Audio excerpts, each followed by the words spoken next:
आज ही चिराग पासवान की यात्रा है और चाचा पशुपति कुमार पारस के यहाँ भोज होने वाला है।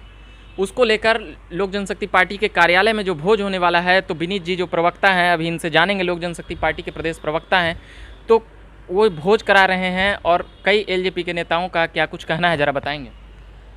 देखिए, जैसे मैंने कहा कि आज हमारे स्वर्गीय संस्थापक की जयंती है, तो बहुत से लोग विभिन्न प्रकार से मना रहे हैं जयंती को। जहाँ तक आपने सवाल पूछा है कि पशुपति पारस जी भोज करवा रहे हैं, ये थोड़ा सा अटपटा लगता है, क्योंकि हमारे हिंदू धर्म में किसी की मृत्यु के बाद 1 साल के बाद ही ऐसा कुछ आयोजन किया जाता है। इस बीच में वो क्यों करवा रहे हैं, ये हालांकि समझ के बाहर है, लेकिन ठीक है, छोटे भाई हैं, उनके खून का रिश्ता है, तो अगर ये चाहते हैं कि इस रूप में मनाएं तो उनका भी स्वागत है। चाचा पशुपति कुमार पारस ने एक सुझाव दिया था कि आप जम्मू से कर लीजिए और यहाँ से चिराग पासवान करते हुए नजर आए, इसको लेकर क्या कहेंगे? देखिए रविकांत भाई, मैच्योरिटी का एज से कोई रिलेशन नहीं होता है। आप ये जानिए, जयंती किसकी है? रामविलास पासवान जी की। उनकी कर्मभूमि कहाँ थी? हाजीपुर। जमुई जो है वो कर्मभूमि चिराग पासवान जी की है, जो कि हमारे राष्ट्रीय अध्यक्ष हैं। तो जिसका जयंती होगा, जिसकी कर्मभूमि होगी, वहीं से चीज़ें स्टार्ट होंगी ना।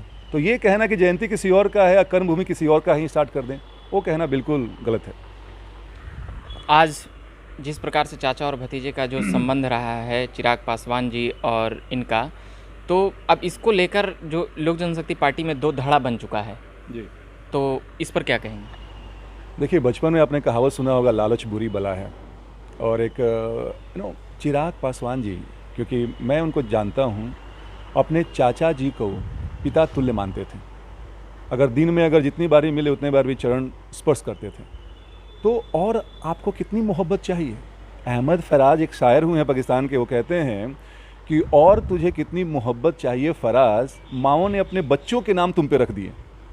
कहने का मतलब है कि जो भतीजा आज के समय, जहाँ पे लोगों के पास समय नहीं है, आप जितनी बार मिलते हैं आपके साथ आदर से पेश आते हैं, आपका चरण स्पर्श करते हैं, आपने उस भतीजे को आपने ऐसा षड्यंत्र रच के और आपने आघात किया है, तो अब ये तो शर्मनाक है, शर्मसार करने वाला इंसिडेंट है, जिसमें कि जहाँ तक मुझे लगता है कि अगर वो कहीं शांति से बैठते होंगे पशुपति पारस जी, तो उनकी अंतरात्मा जरूर कचोटती होगी और कहीं ना कहीं उनको अपने गलती का रियलाइजेशन होना चालू हो गया है, उनके समर्थकों का हो गया है। तो आपको मैं उदाहरण दे दूं, महबूब अली कैसर साहब 3 दिन पहले खगड़िया गए थे। वहाँ पे उनके अपने वोटरों ने उनको काला झंडा दिखाया, उनका बहिष्कार किया गया, उनका तिरस्कार किया गया है। तो ये तो शुरुआत है। आपने गलत काम किया है आपने, तो आपके समर्थक, आपका समाज ये कभी माफ़ नहीं करेगा। ये बातें थी कुछ भोज को लेकर और कुछ कहेंगे चाचा पशुपति कुमार पारस को? उनका कहना था कि श्रद्धांजलि सभा एक भी बार नहीं निकला है, वो निकालते। यह आशीर्वाद यात्रा किस चीज़ का? इस पर सीधे प्रहार किया है उनके गुट के नेताओं ने और खुद ही पशुपति कुमार पारस ने। आपसे एक सवाल है मेरा, आप अपने जन्मदिन पे क्या करते हैं रविकांत भाई?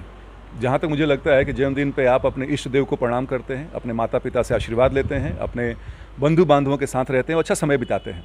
अब ये बताइए, आज के जयंती में श्रद्धांजलि पुण्यतिथि पर दी जाती है। आज के दिन में हम चाहते हैं कि अगर हमारे संस्थापक साहब नहीं हैं, तो ये जिम्मेदारी उनके पुत्र को है। तो उनके पुत्र कहाँ जा रहे हैं? हाजीपुर जा रहे हैं, जहाँ पे उनका आत्मीय संबंध था, और वहाँ के लोगों से आशीर्वाद लेंगे कि आज के दिन जहाँ भी संस्थापक साहब होंगे, और मुझे लगता है कि he would be in a better place from here, तो वो जहाँ भी रहें, खुश रहें, उनका चित्त शांत हो, इसलिए आशीर्वाद लिया जा रहा है। श्रद्धांजलि सभा जब पुण्यतिथि होगी 8 अक्टूबर को, तो उसमें भी किया जाएगा। चलिए, ये बात हम कर रहे थे चिराग पासवान के चाचा पशुपति कुमार पारस जो भोज कर रहे हैं आज, उसको लेकर बातें थी। उसी को लेकर प्रदेश प्रवक्ता विनीत जी से बात थी। लोक जनशक्ति पार्टी के चिराग के गुट में अभी हैं। अभी के लिए इतना ही कहेंगे। आप झकास भारत चैनल को सब्सक्राइब नहीं किए होंगे तो कर लीजिएगा और फेसबुक पेज को भी लाइक करिएगा। ट्विटर और इंस्टाग्राम पर भी जाइएगा, वहाँ से भी खबरें जाती रहती है। मेरा नाम हुआ रविकांत। धन्यवाद।